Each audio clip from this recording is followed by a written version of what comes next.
And you know what it is? It's the Sunday edition, no Sunday Scaries live show. And it's about the quickest we started. It's usually supposed to start at 5:30. We here at 5:34. Normally we get in, it's like the 5:35. We got the CP start time. Always, you know. That's how the starts roll. If it's 5:30, it's gonna be 5:35. No, we got to get started at 5:30 now. Yeah, we were trying to get on, and the link was not working correctly on my end. So, but we got the green tea. You know what matcha is at all? We got to get started at 5:30. The what? Matcha. What is that? So I got this green tea. I don't know if it's Lipton, but you can get it. So say if you go to like Starbucks and there's like green tea with matcha in it or something like that. Okay. I have no idea what it is. It's supposed to have like good antioxidants or something. And with all that makes it good for the body or something. I'm not too sure, but I got this new green tea with matcha. It's supposed to be fire. Okay. No, I don't know anything about that, but that sounds good. I'm a huge tea person, right, in general, but I have not seen that in my Trader Joe's / Safeway here in the city. Well, that's what you need to look out for, because there's nothing better than getting a nice tea roll. I've always been big on the tea. Gets the body right, and when you get the body right, the mind is right. And when the mind is right, that means you can pick this fire team that you're going to have for the 2018 fantasy football season. How many leagues are you going to be in this year? So I try to stick to, like, it's tough, right? There's one year I was like in 4 leagues. This is too much. So I've got it down to 2, and I kind of help out a buddy with another one. Yeah. And I think that's like perfect, right? Because it's really just two personally, and then I'm invested every now and then in a third. You know what I mean? Yeah, I always try and go for 2 minimum, and then after that, it kind of just becomes a burden. I don't know. Like I can try and work 3, but I can truly only focus on 2 because I put a lot into it. I don't try and follow the normal stat lines that a lot of the analysts out there have and say you need to have this person or that person. I like to find the diamonds in the rough, because that's what I came up off of for myself personally, and I try and infuse that into when I go and pick my own players. Yeah. Because if you just pick, like, say you take you try and take everybody that's number 1, Antonio Brown, like basically if you're not picking, it does the auto pick for you, and it'll just take every top person that's there. That doesn't automatically mean you're going to have a successful year and your team's going to be good.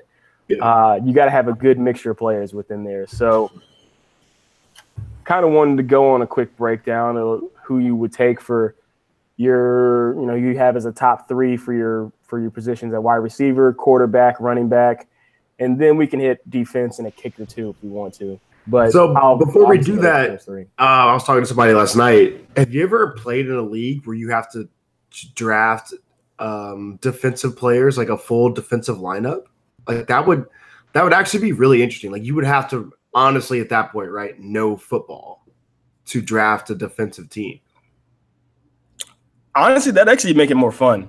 It'd make draft night more. It'd make draft night a lot more fun. Yeah, it would. I mean, if you were, you're trying to pick DJ Swearinger or it's like Thomas or like whoever, right? Like it would be so interesting to see who people would pick from a defensive standpoint, because you would essentially have to be like, all right, I need one really good rush edger, one really good linebacker, like a Deion Jones, shout out. And then you need somebody on the back end, right? And like you have to know football at that point to like be able to pick that. Because if not, you're just picking random people that are not going to do anything. So I was in one league one year where you had, I think we picked 2 defensive players, something like that. It was the first time I've ever come across it. It was weird to me at first, but I think so. Say if you had to pick a full roster defensively and offensively, for 1, you'd have to have like a solid league. 2, I got to get it. This has to be like $50 minimum for this league, because I want to get some good money out of this. I'm putting a lot of effort into it. And then like you could have like a real draft party, or at least like, I mean, since Facebook, or was it Facebook or Apple that put in like you can FaceTime up to 10 people now, or 20 people, something like that. It was Apple. It was Apple that did? Yeah. So like, well, I thought like Facebook you can do like now like interactive videos, something. To be honest, I have no idea. I do not get on Facebook. I saw the news somewhere, so I think they're like trying to make that interactive. But if you can't all get together, at least you can do that and then have everybody in the room. Then it'd be kind of cool. You do a legitimate draft. Yeah, but it'd be tough. But the way if they did do that though, it would need to be like official.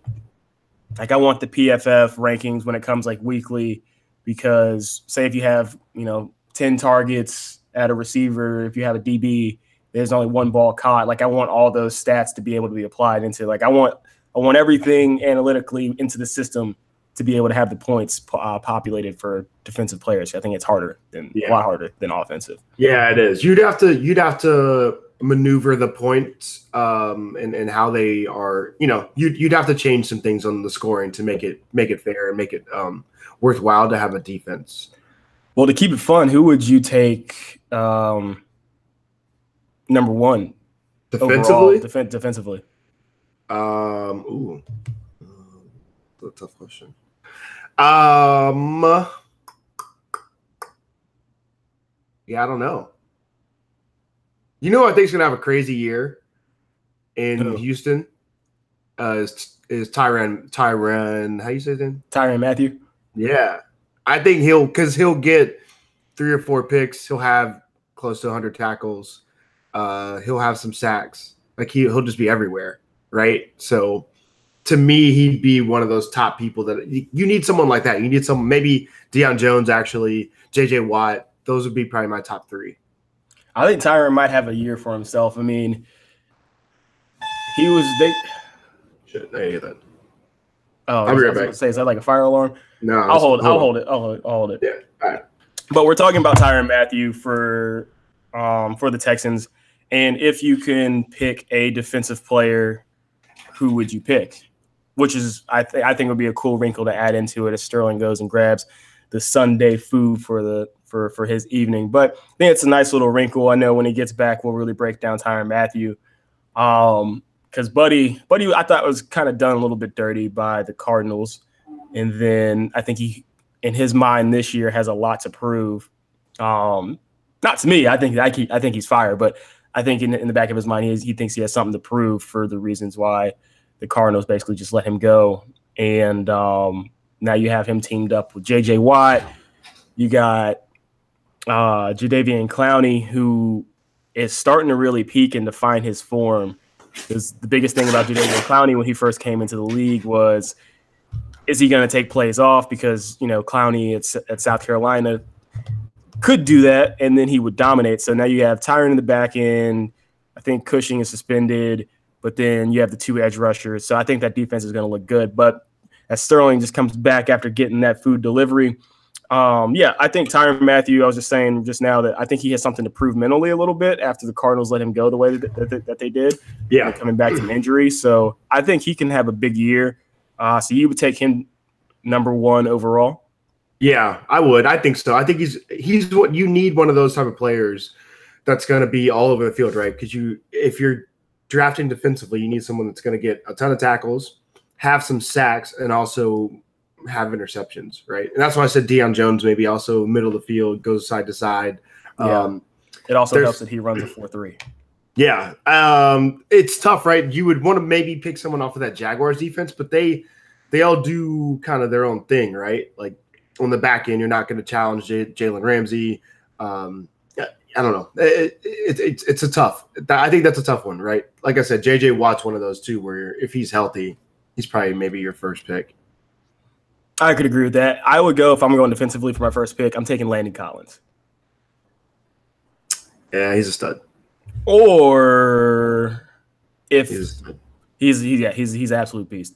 Or if you can throw in punt returns too, and I think he's going to get a little bit of kind of a look at that this year too. Mm-hmm. But he's not an overall stud like that. Tyrann actually might be able to be thrown back there, but I don't think it's worth it to get him injured. Jabril Peppers. Let's not forget about Jabril with the defense for the Browns that looks good this year. And then I'm just saying that's a sleeper for me that I could take, but not. Let me backtrack. I wouldn't take him number 1 overall. Landon Collins would still be my number 1 overall pick if we. Yeah, I forgot about him. Yeah, so that's who I would do. But let's take it back to the offensive side. Obviously, let's break down wide receiver, quarterback, and running back who you would take where if you had the number 1 overall pick. So and this is for us, right? This is a PPR league. So if I'm drafting number 1, I'm taking Le'Veon Bell. They're going to run him into the ground this year because they franchise him again. They know he's probably not going to stay in Pittsburgh after this year. He's going to get a ton of carries. Their offense runs better when they give the ball to him and don't rely on Big Ben to throw the ball as much, right? Big Ben's just older. He takes a ton of chances. But they also, as Jalen Ramsey would say, sorry. Actually, he called Big Ben decent. He called him decent. But Le'Veon's also a 3-down back, and that's not it's a little rare, right? In today's game, a lot of guys are first and second down, or maybe they're just a third down. It's really just him, Ezekiel Elliott.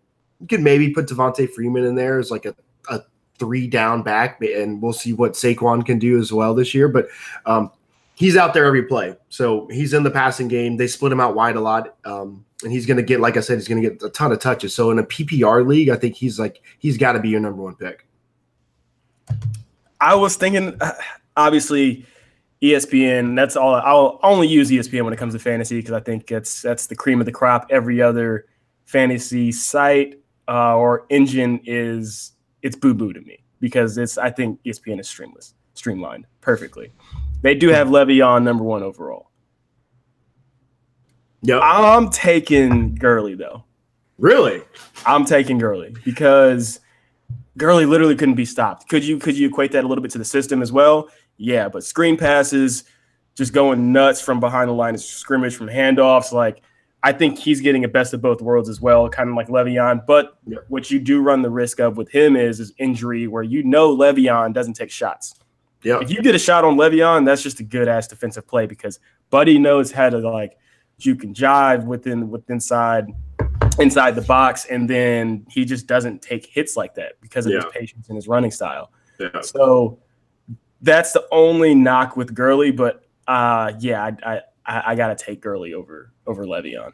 Interesting. So we've talked on previous pods. I think that Jared Goff is going to regress just a little bit this year, which I think hurt Todd Gurley. But Gurley, like you just noted, is absolutely amazing.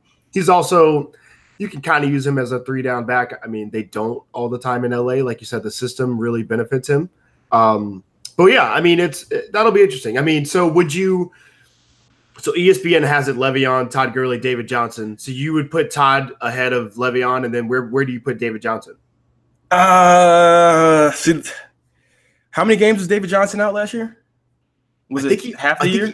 No, I think he only played like 3 or 4 games, right? And then he breaks his wrist. Yeah. So I don't know. I mean, they just pushed the pile literally for like 8 yards. I don't know if you saw it run in preseason. I did. Pushed the pile all the way into the end zone. So I mean, David Johnson's still fire. It might sound bad, but it's one of those like I still fully don't know everything about David Johnson. It's just like it's like he just popped kind of on the scene a little bit, fantasy wise. But to me, it's not a trusted name, if that makes sense. Wow, really? That's just me, because no knock on David Johnson and his stats, but I would trust the name of Le'Veon Bell and Todd Gurley more so than I would with David Johnson, because you got an aging Fitzgerald on the outside. You got CP still throwing it to him. No, Sam Bradford. My bad. Yeah, my bad. Forgot about that. I don't know why I had CP still there. You got aging, not even aging, but just you don't even know if he's going to be getting hurt. Sam Bradford. There's a lot of question marks even with Arizona. Like, I can't pinpoint something with Arizona where I'm just like, I trust that offense, and I think it's going to be fire and it's going to work out. So I don't have a lot of faith in David Johnson. I'd keep Zeke though right behind. I'd actually bump David Johnson down a few. I'd probably put him at 10. And then keep Zeke, Antonio Brown as they have it. Saquon Barkley's ranked pretty high. So, but it's again to that same point that you talked about with Le'Veon and with Todd Gurley, right? He's going to get the ball, and they're going to put this system around him that he's successful. I think you said it on a pod before, right? Like, he has to be successful. This hinges on the GM, the coach, the owner. It's really a franchise, right, that needs him to be great. Right. So they're going to put him in the best positions possible to do that, and really use. He has so many skills. He can catch the ball. He can split him out wide. Obviously, his ability to run downhill. So, but the thing with that though, right, is Eli's going to Eli at times.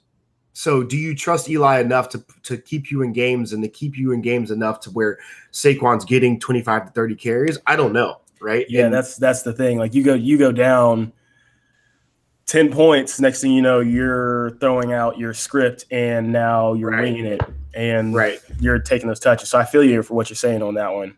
That's why. So for me, right, I would put Alvin Kamara above Saquon because that system in New Orleans, regardless if they're down 10 points or they're up 10 points, right, their system stays the same.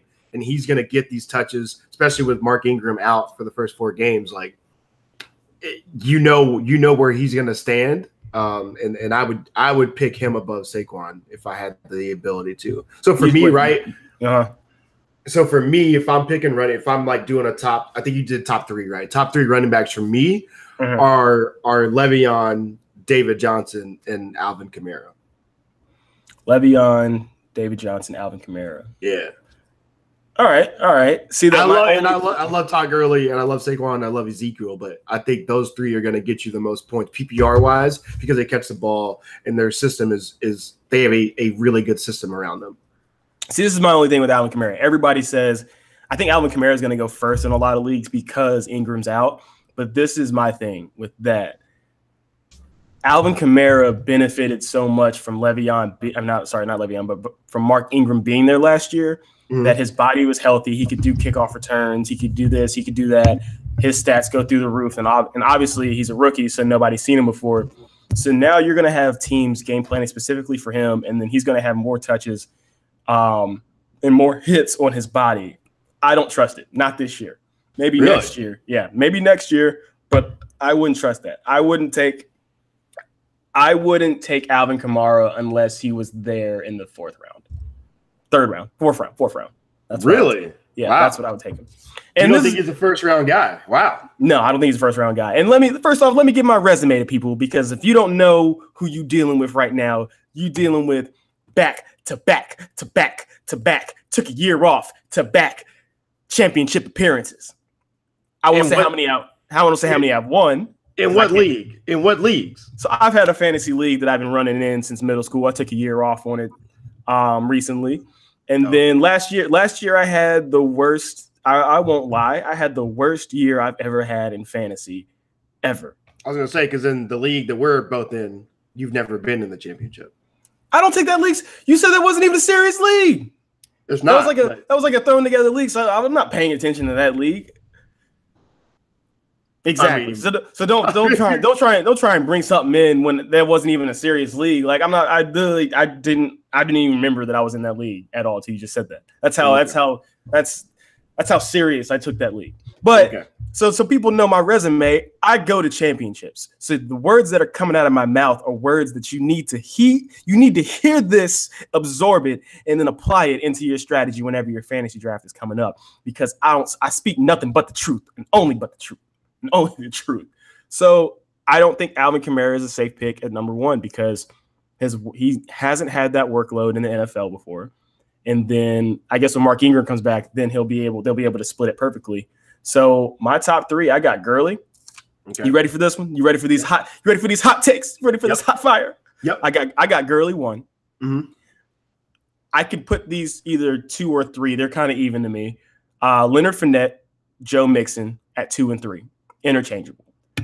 And 4, and this is the biggest sleeper, Joe Mixon. Oh, you don't know. This is how I know you ain't talking ball. This is how I know. And then what? 4, I got Derrick Henry, which is going to be the biggest sleeper out there. So I like Derrick Henry, but I would not, if I was in the 1st round picking, I would not pick Derrick Henry. I would not also pick Joe Mixon if I'm in the 1st round. Joe Mixon's a 2nd round pick, 2nd or 3rd round. And he's looked good, right? He has looked good in the preseason. You understand he's going to get the ball more. Everything that happened in college is obviously still surrounding him, but he has looked good on the field. I still would not pick him that high as a running back. But here's the thing with Joe Mixon. Joe Mixon will get a lot of touches. They have what's it called? AJ Green's the 17th overall. So you got AJ. You still got the fire QB. I'm talking redhead, not his actual ability. I was gonna say because no, he's just a redhead. The Andy Dalton. I was trying to make a play off of him being redhead, but there's still trust out there with AJ Green and his ability. So obviously the lane having a number one receiver like that on the outside will open up things for the running game. And then his running style is exactly like Le'Veon Bell. Exactly. It is, but I don't think their offense is as explosive. Their offensive line not as good. AJ Green is kind of regressed a little bit. He's on the other side of 30, so he's just gotten a little older. You saw what Jalen Ramsey locked him up last year, right? Like he's got him so frustrated, got him kicked out the game. Yeah, right. So, and then of course it goes back to what you said with Andy Dalton. That's why, as good as I think Joe Mixon could be in the NFL, I think he's going to have issues because of that offense. All I know is I picked him up. I picked him up last year. They were still trying to do the little rotation with Giovanni and what's his name? The two running backs by committee that they had. But he obviously took the starting role, but they were still trying to infuse and give up carries a little bit. So he's the go-to. They had the big dude, right? Man, what's his name out of LSU, right? I can't think of his name right now. I was saying, what's his name? Bernard out of UNC. Giovanni. Yeah, but they had another guy with him and then Mixon, right? Yeah. So it was three running backs, basically. Three legitimate could possibly be starters around the league. Yeah. But Joe Mixon obviously took the reins last year, and I think this year number 2, I think he's going to be a huge sleeper pick for somebody's team because they don't know. Also, another sleeper pick would be Dalvin Cook, but I was about to say that. How is that knee going to hold up coming back? And then you like that? Kirk Cousins being just vanilla Kirk Cousins. So, is this going to be a matchup that's going to be good for them? And we've talked about on other pods, the Vikings have already seen a couple injuries, right? Again, they are thin defensively. And if Kirk Cousins does what he did in Washington, where he just doesn't covet the ball, turns the ball over too much, that team is different, right? Right. And Case Keenum and those guys, Sam Bradford, they were able to work that offense in a way to where that defense was really maximized. So that'll be interesting moving forward with Kirk Cousins. But all right, so who do you got? So who do you got for receivers as we kind of transition? Receivers, here's my 3. The 1 and 2 really aren't in any particular order, but the number 3 definitely is. I'm going Odell or Antonio, my 1 and 2. And you Mike can't Evans do that. Just pick 3 people. You be doing these splits, do 1, 2, and 3. Fine. Antonio, Odell, Mike Evans. Mike Evans?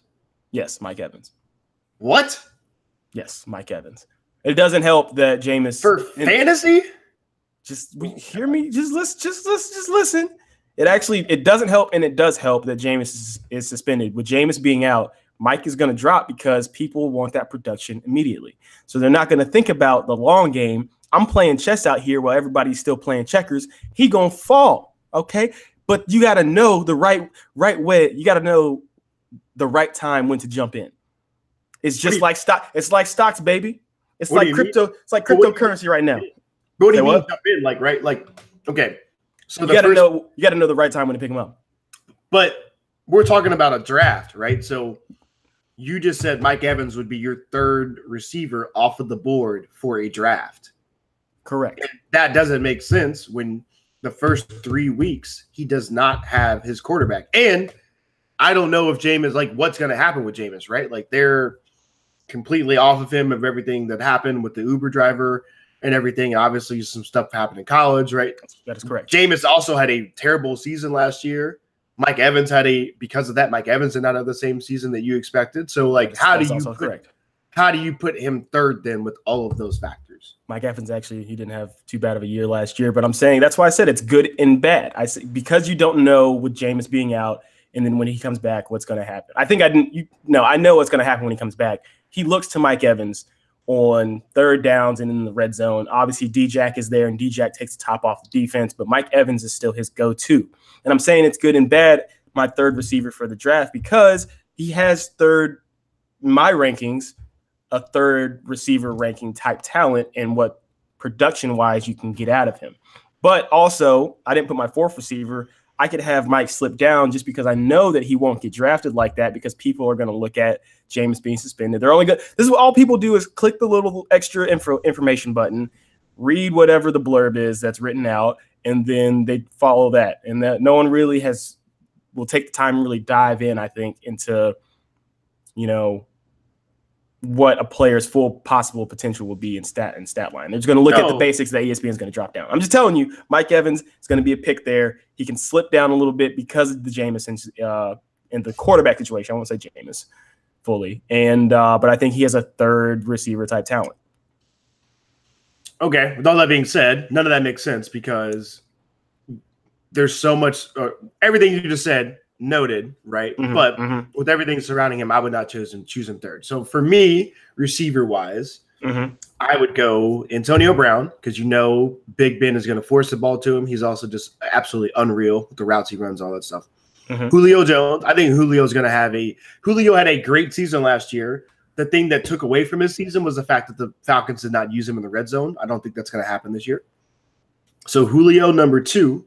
And my third, is my man DeAndre Hopkins, right? He gets Deshaun Watson back.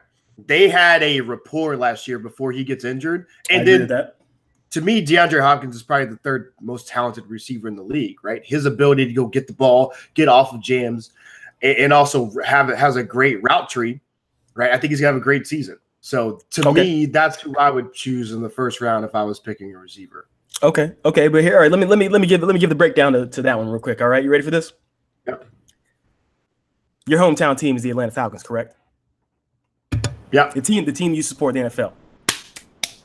Can't pick a play. I picked Julio last year. I'm telling you, it was a mistake. I understand we had Sark. Never pick.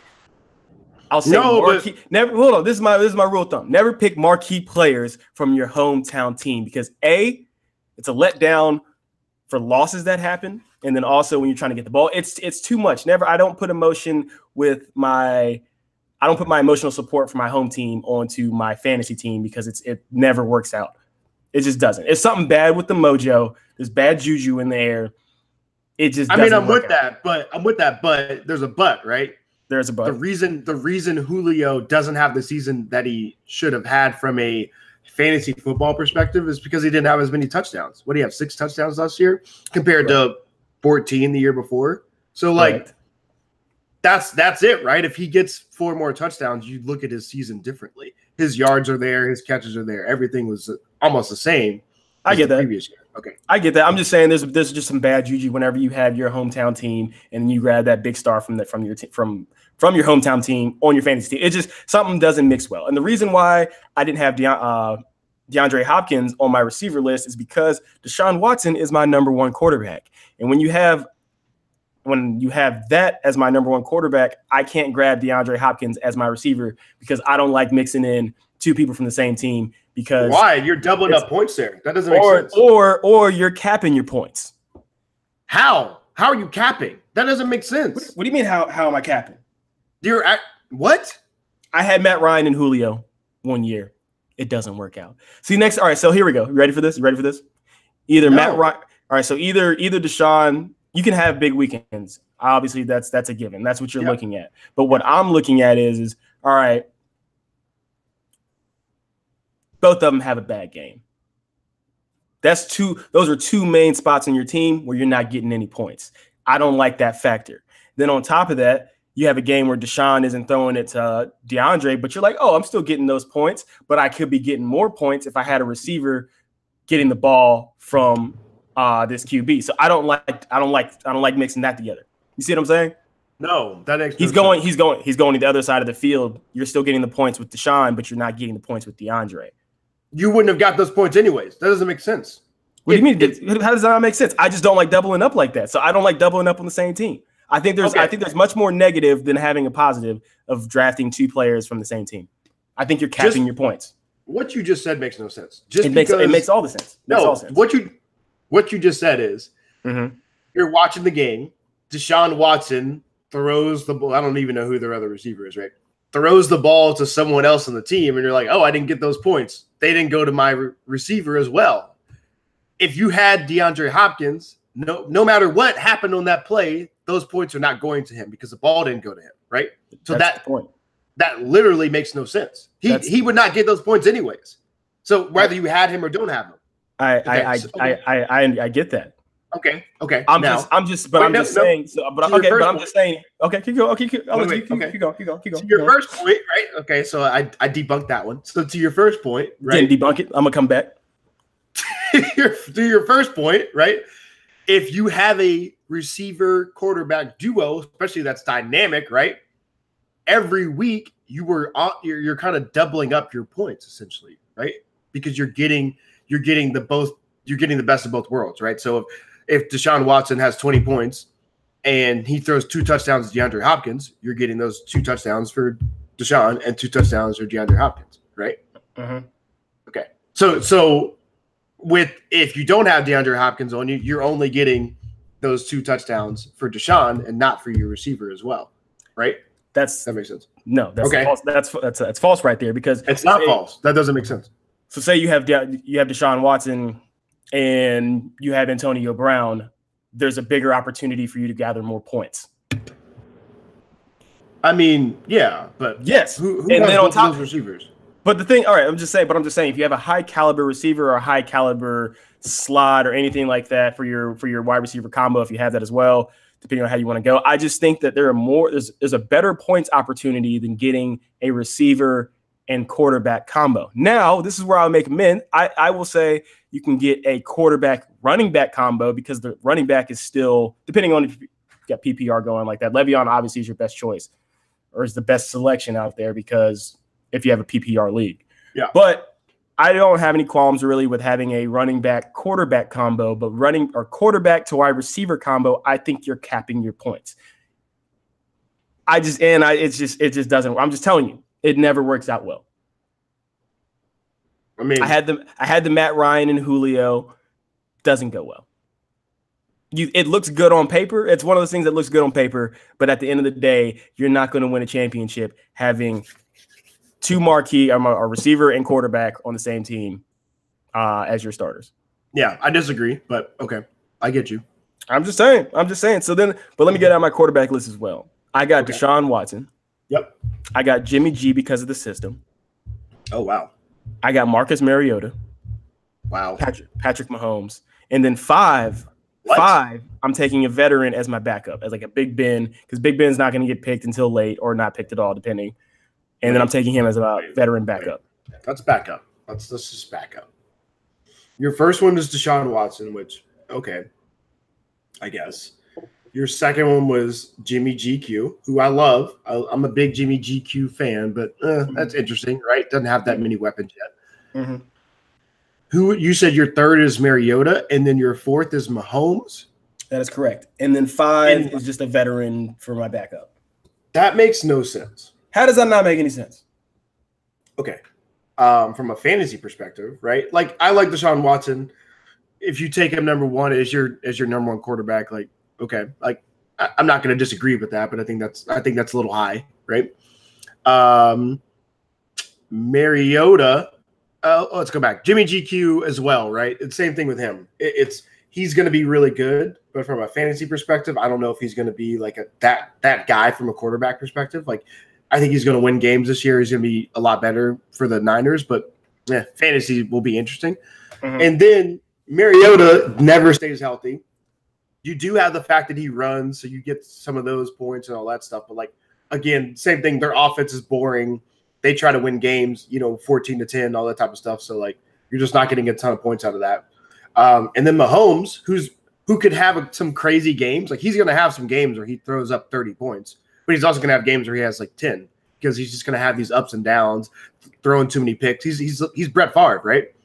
And Brett Favre in an Andy Reid system. So you can't trust that from a fantasy perspective. Also, the 2 people that you should be picking, right, are the GOAT, Tom Brady, and Aaron Rodgers, right? Like from a fantasy perspective. And then whether you like Cam or don't like Cam, right?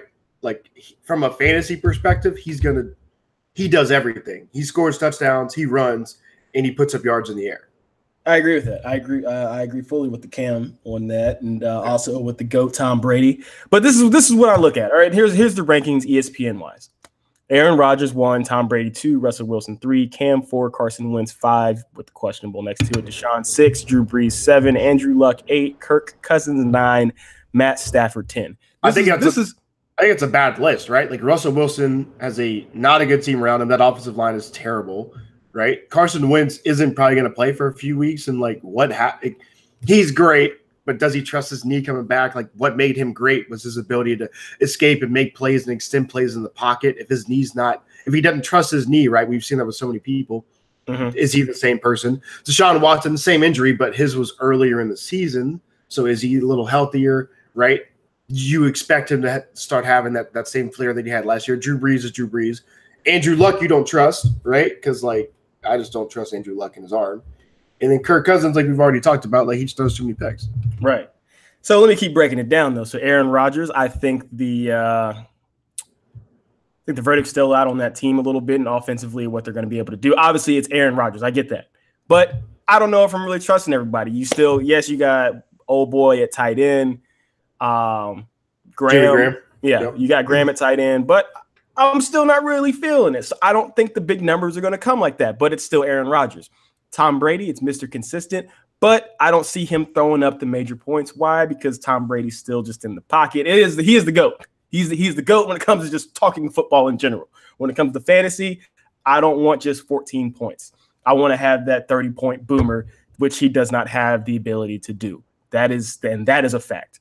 Russell Wilson, game manager, consistent, 10 points. So Tom Brady consistent, Russell Wilson consistent, Cam Newton, I agree with everything you said, can blow up. But aside from Cam and McCaffrey, I don't really know what else they got to or who he's going to really be throwing to. You got Thomas at tight end, Funchess still, but it's just not really looking explosive to me. I'm seeing Cam's going to be consistent at about the 10 to 15 range.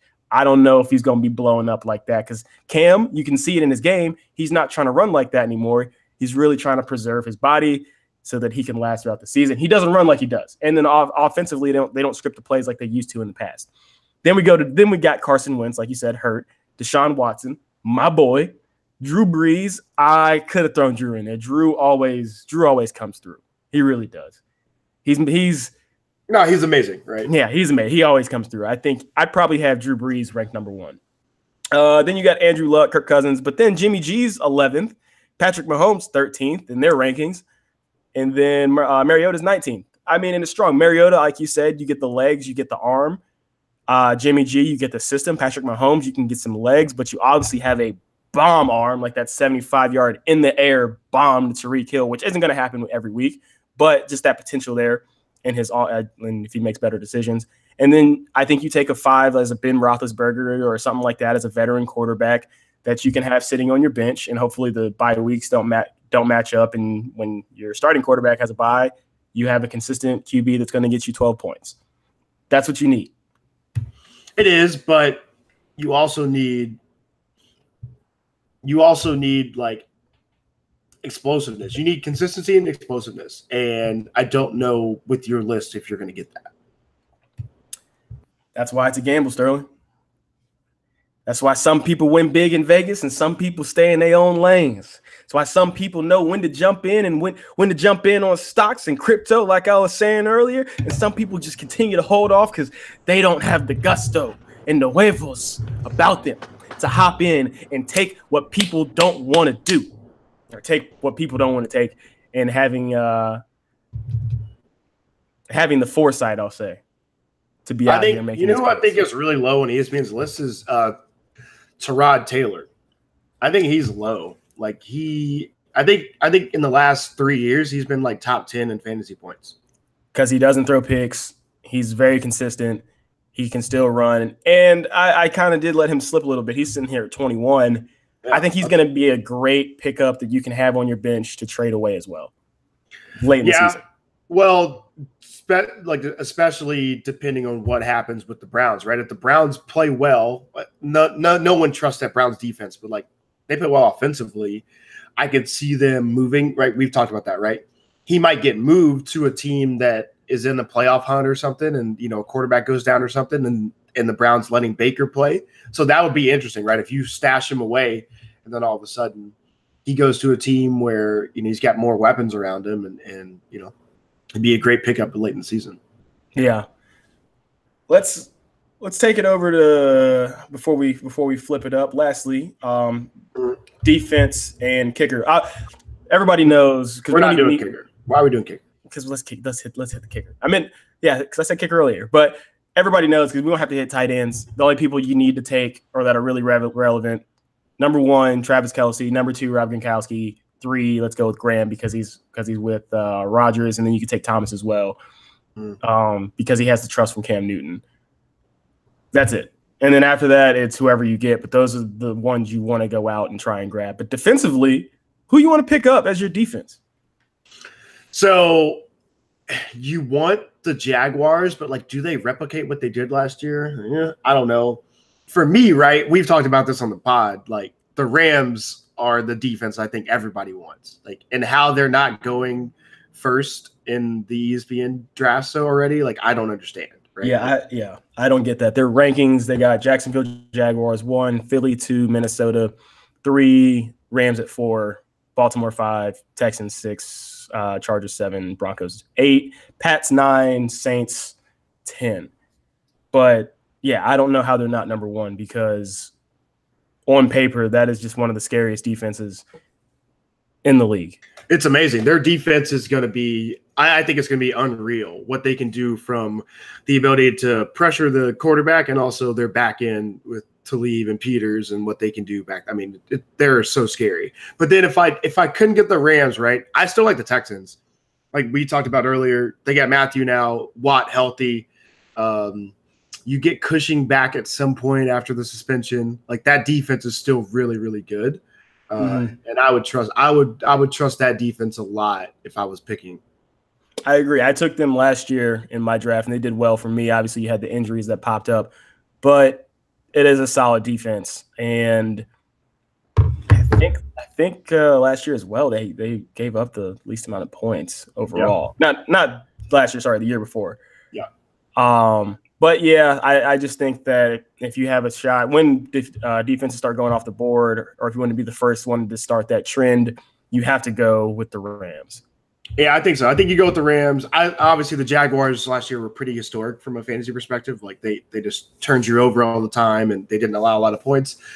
I expected the same thing, but I mean, things happen, right? Injuries. That's why the same thing with the Vikings. Injuries happen. I still like the Jaguars probably second, and then I would take the Vikings third if I was picking like that, and then Texans and then the Eagles. I'm still gonna hit kickers because I love getting kickers. Hey, kickers have those sneaky points real quick. So I'll just do the top 5. All right. Greg Zerline, never even heard of this dude. For the Zerline, I've never heard of him. What are you talking about? He's been in the league for 10 years. I have never heard of this name before. I'm not gonna lie. I'm not gonna BS I'm sitting here I have never heard of this guy's name before at all. Steven Gostkowski, obviously Mr. Reliable. Justin Tucker, another Mr. Reliable. Matt Bryant for the ATL Dirty Birds, and then Jake Elliott. The thing that happens with kickers, take Justin Tucker, who's there, right? You have to have a team that's going to be in position to kick a ton of field goals, right? Yeah. So you either pick someone like Zerline for the Rams, he's a great kicker, he's got a great leg, but I think they're going to score touchdowns, right? So right. Actually, I don't need 1 point a game. Yes. Right. But so I think someone for like Robbie Gould would be great, right? Because I think the Niners are going to be a good offense, but I don't know how their red zone is going to be, right? Because they just don't have red zone targets, all that type of stuff. So I could see him kicking a ton of that, being in position to kick a ton of field goals. Matt Bryant gets that a lot too, right? Where the Falcons just stall out in the red zone. That's why he's a great fantasy pickup, because he kicks a ton of field goals. Sterling, you took the words right out of my mouth. That's exactly what you want to look for in these late round picks. Teams that are going to be in the red zone, not necessarily score every single time, so that you can get those points. And then on top of that, however it's set up for however long that field goal is. But I mean, hey, you said exactly what I try and look out for my kickers. And obviously for me, I'm going to take Justin Tucker. I've had him in the past, very consistent, Mr. Consistent. Let me put it that way. And then I do like Jake Elliott for Philly, but but first and foremost, Justin Tucker will still be there, so I would take Justin Tucker number one. I But think Dan Bailey's kind of low, right? Dan Bailey's been great. I've had Dan Bailey a couple of times the last couple of years, and again, Cowboys same type of offense, right? With Dak and Zeke, like they just kind of stall out if Zeke's not able to get in the end zone. And now without Des Bryant, like who do they throw the ball to in the in 20 yards and in? So I think he's low on the list, but Dan Bailey's like a great pickup if you need a kicker. Yeah, I agree with that too. But for these last 15 minutes, we're going to focus on a big topic. We probably could have dedicated a little bit more time. Hey, we can run. I mean, it's Sunday. No scaries. But the big question is, like you can see in the description, is the decline of traditional sports in America. The biggest two, obviously, you have NASCAR, and we've talked about baseball in the past as well. But we're going to come up with ideas, hopefully, to try and flip that perception, which is like the reality of it for these major league sports. Why do you think these two sports have seen such a decline in attendance and then viewership as well on TV? Well, I think it goes to the fact that both sports they've kind of lost their luster as far as their superstars, right? Jeff Gordon's not there in racing. Mark Martin, Dale Earnhardt Jr. These iconic names that you knew in NASCAR are not there anymore. You still have Jimmy Johnson, Chase Elliott, some other people, but Elliott's young, yeah. These people that you grew up with, right? Even Tony Stewart, to an extent, a lot of people didn't like him, right? But you knew that name when he was racing. People went out to support those people. Now, it's just tough when you're a sport that doesn't. Baseball is the same way, right? When you're not marketing your marquee people enough, right? I was going to say stars, but when you're not marketing that way and bringing people out to either a race or to the ballpark, it becomes really tough to sell. And NASCAR viewership has been declining probably, I think, the last 4 or 5 years, and that's tough, right? Like Fox went all in on this huge deal with NASCAR. Now they're kind of looking around like, whoa, the thing that you would expect, even if people aren't coming, and we've been at races before, right, where you see these big RVs and it's a huge party. If those people aren't there, that you expect them to still be watching, and they're not watching. And the question, it kind of begs as to why, right? And I think it goes to the fact they just don't have these names that always attract you. Baseball's the same way, right? Where we talked about before, Mike Trout is amazing. He's the best player I've ever seen play baseball. But if Mike Trout's walking in New York, like no one knows it's Mike Trout. You know what I mean? And it's crazy to me, right? Like he literally may be the best baseball player ever. And that's where baseball is. Baseball's in a weird position from a marketing standpoint of like how they market their game. Yeah, they are. I mean, really very good points for what you just said. And like I'm looking at the stat line right here for NASCAR. So the way that they have the deal is one half of the season's shown on Fox, the other half is shown on NBC. But they don't even get the primetime NBC slot for the most part. You'll see them on NBC Sports, which is crazy. I mean, not crazy, but so like in this. Yeah, but I think that goes to the fact that like, why put them in a primetime slot when you're going to get the same viewership on NBC Sports? Exactly. No, I'm with you on that, but I just think, for a sport that, you saw Talladega Nights come out, and you had Cars 1 through 3 being made, and the momentum that they had being able to kind of get infused into Hollywood, and you think that it's going to continue to take off, and then now it's just dropped. So, from one of the races from Talladega last year, before in the first half of the season shown on Fox, and then the second half shown on NBC, they had a dip of 18%, and just win this in the same season. And so I think the two biggest things that come with baseball and NASCAR, and it gets annoying to kind of hear it every single time that announcers make this comment, but say like you have a young star that comes around, and you definitely said it about Trout, and let's just use him for the example. It's like, oh, he's one of the good ones in the league. Like, does it the way that like the game is supposed to be played. And it's like, why I always feel like that point's always highlighted on stars that either kind of like the old time wants to continue to have in the league. So instead of highlighting, say, like a young star, or and they take it over into NASCAR too. You have the same type of I want to say talk that kind of goes around. So like I've watched NASCAR basically all my life. One of the new up and coming stars that I hope that they are able to promote better is, like Bubba Wallace, Daniel Suarez. For one, it's two minorities that are in a sport that is predominantly Caucasian. And with that, you're gonna bring in a new crowd. And can I stop you there? Randy Moss has talked about that, right? He owned a Truck Series team. And I think NASCAR gets caught like kind of how the NFL does, where if you do promote these guys, like who are you promoting them to? And then are you turning off fans that you've had promoting them, right? Right.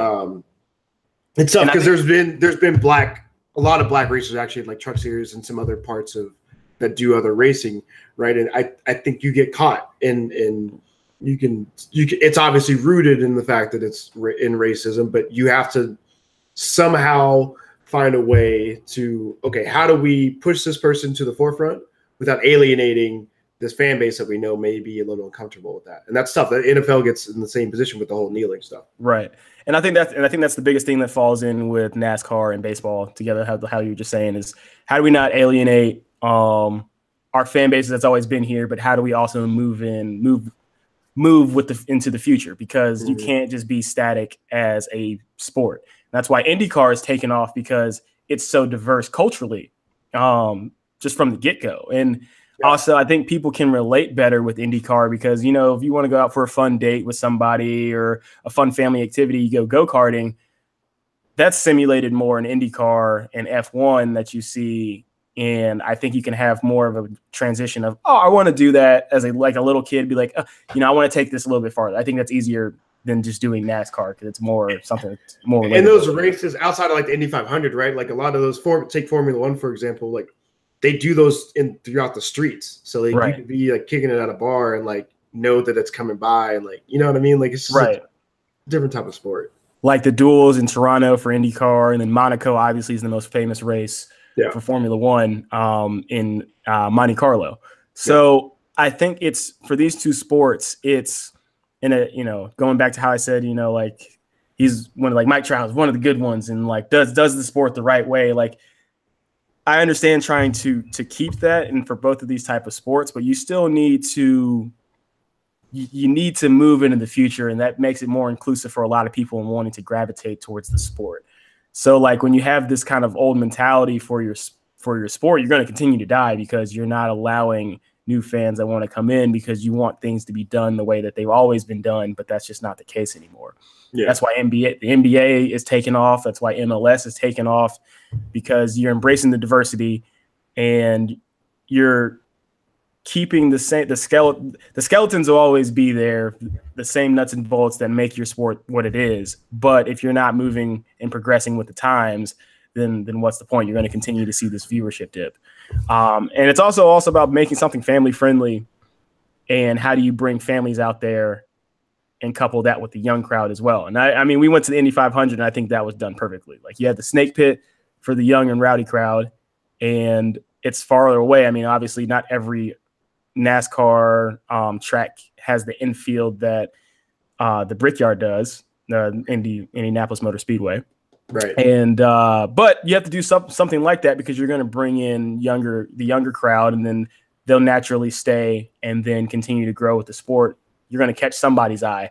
So I think you have to do stuff like that to be able to promote it, and that'll help your sport continue to grow, because they're dying at a rate that I don't think that they thought that they'd see right in 2018. I think it's tough too. Like you said, it's dying too because it's older, right? Like you just said, there's no bridge to like a younger crowd, and I think younger crowds all use like, let's just talk baseball for a second, where people just get turned off, right? Like it's a long game. People don't understand like some of the unwritten rules and all this stuff, right? Like why are people getting thrown at and all this other stuff, or like why can't you slide outside of the bag now? Like there's just so many dumb stuff in baseball where it's like you just like watch it and you're like, this isn't like for me. Also, like we've talked about it before too, baseball is in the weird position where because of the home run rate and the strikeout rate, like you're watching nothing for minutes on end before you see any action. Right. And for a young consumer, that's boring when they have Snapchat and all these other things to kind of keep them occupied. So baseball is in a tough position where they're fans, that people that watch baseball day in, day out are like 45 and up, right? And all they want to talk about is, oh, do you remember that one time with Kirby Puckett? Remember that one time where Ted Williams? And you're like, man, like, nobody cares about that. Like, and listen, I love Buster Olney and those guys at ESPN, but they do the same stuff. They talk about history all the time with baseball, and like, that's great. History is amazing. I love history, right? But you have to be able to sell what you have now, and baseball's not found a way to do that. No, they haven't. I mean, the best time in baseball, but if you talk about it with the purist, it was the steroid era. The steroid era was the best moment. It was the best time in baseball. No, people talk about the 60s as like the golden era. Oh, those are the old. I guess for like Mano, Willie Mays. Talking about. Yeah. I mean, that was the purest time for baseball. But for like, I want to say like our age group, you ask us what the best time for baseball is, and it's the steroid era. Yeah. But then you go into the natural argument of take the baseball purist that's always going to be against like Barry Bonds. Yeah. And you're just like, well, you still have to hit the ball. He made the game exciting, and then you're taking away. It's just that's where you start getting in between the old and the new, and for how people view it. And so, like, yeah, they're in a very tough spot for trying to figure out how to promote baseball. Like, how do you think you could promote baseball or make baseball better? Like taking the season, cutting it in half, or cutting it by a third, or putting in the rankings or something like that, so people know during the week. Like, how would you try and do it? Yeah, I think cutting the games down would help, but then that hurts baseball financially, right? Because of the TV deals. Yeah, I think the NBA is going to do this at some point, right? Is like, instead of you having these divisions, these pennant races, I think if more people the longer you think your team can get into the playoffs, the better it is for viewership and attendance and all that stuff, right? So if you just separated the leagues and said, hey, like, we're going to have a tournament that's like, because right now, right, you have 3 winners and then 2 wild cards, and then a wild card game is a playing game. Then you have only 4 teams that make the playoffs. That's not a lot of teams, right? No. So if you expand the playoff structure, and I like it where it's like a 5-game series, right? I think that's cool, or 3-game series or something like that with baseball, because it's really like who has the best pitcher at that point, and like, can you maybe score a run late in the game, right? It makes it really intense. The wild card games have been crazy intense, right? These 1-game playoffs where like it's win or go home. And I think you could do something like that and expand the playoffs. So where you have maybe 6 or 8 teams getting in from both sides. And then now it's more exciting. Now throughout the season, you're like, all right, we have a chance, right? If we just get into the tournament. It's all it's ever about, right? That's why the NBA is 8 teams. Right. 8 teams get into the playoffs because that's exciting. Now people want to go out and watch play. Even if LeBron is about to sweep the Raptors, like, you still go to the game, you still watch the games. Right. And I think baseball needs something similar. I agree with that.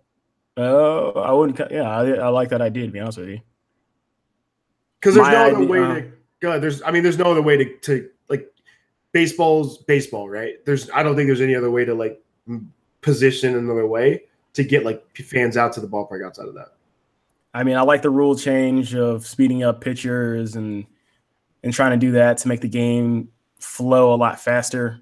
I think that works. And then I like your playoff idea. I'm kind of at a loss. Normally, I have my only idea that I've ever had, and I've said it from the start for baseball, is rankings, because that keeps the common fan interested. Because, like you said, they can't shorten the season. That's my second idea. Definitely shorten the season, make it so that you have 100% weekend games, because what everybody's tuned into now mentally is Saturday and Sunday. Yeah, like Saturday waiting for college football. So like the weekend is lined up for people, and people plan stuff around the weekend. So making sure that you're having your best 1-2 conference matchup on the weekend, and then promoting that so people know, and then they go to the game. Shortening the season because it's way too long.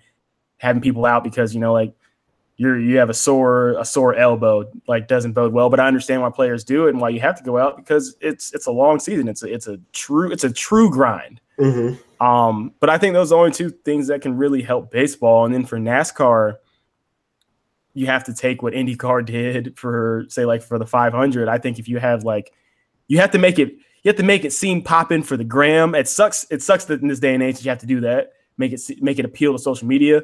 But people want to go and take pictures and then make it seem like their days or their weekends are unbelievable. So like you have to bring NASCAR back for the root people. So you have to keep runs at like Darlington and tracks that made NASCAR what it is today. And if you take races away from those areas, then you're not going to have your fan base feel like they're appreciated and that you're moving away into a direction that's alienating them. So I think that keeps them there. And then on top of that, by doing that, keeping those races in these small towns, you can bring in artists and do stuff outside the track that's going to be, that's going to bring in new crowds that'll naturally be like, oh, you know what? We weren't really planning on going in the race, but I think we'll go in now. I mean, because we are here. Then next thing you know, they're watching it, they're Instagramming, they're Snapchatting it. You can become trending, you go viral. I think that's the only way to be able to promote and move NASCAR back in the positive direction, because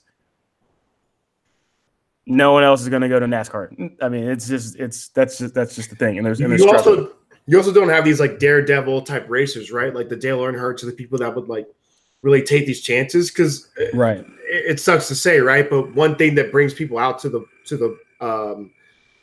these tracks, or sometimes people want to see like a crash, right? And that was something that was very prevalent in the 90s and 2000s. Like, you never knew when like a big crash was going to happen or something kind of crazy on the track. And now I think most drivers are pretty safe. Like the technology is just different. Well, so the new format with this staging, so they have 3 stages throughout the race, that has pushed people to drive harder instead of being able to lay back and then go in the last like 90 laps really. So that has helped in staging, but NASCAR changes the rules like every single week, and then as a common fan, if you're not diehard and keeping up with it, you have no idea like what's going on. And as an announcer, if they have to explain that every single week, like that gets, I think, that's tiresome to, the announcers in the booth, even if it's Jeff Gordon or Dale Earnhardt, because it's like, if you don't have a steady structure of rules that you're amending every other week, it turns the common fan off a little bit, because you have no idea what's going on and you want to try and be able to keep up, or at least make it look like what's going on. Yeah, true. Yeah, it's tough. Both the sports are just in like a really tough position, and it'll be interesting. Like you said, they've been America's really pastimes, right, for such a long time, with a certain demographic. So it'll be interesting to see like where they move from here.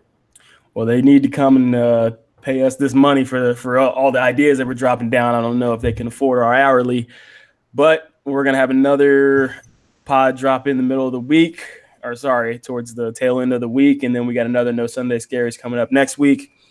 Appreciate everybody. Appreciate all the listens. Make sure to go follow at To The Max Radio on Twitter, at To The Max_podcast on Instagram, and then at To The Max Everything, iTunes, Twitter, and Spotify. Sterling, good show. Eat your food. I know your stomach's been growling a little bit over there. Have a good Sunday. Everybody else, have a great Sunday. It's To The Max.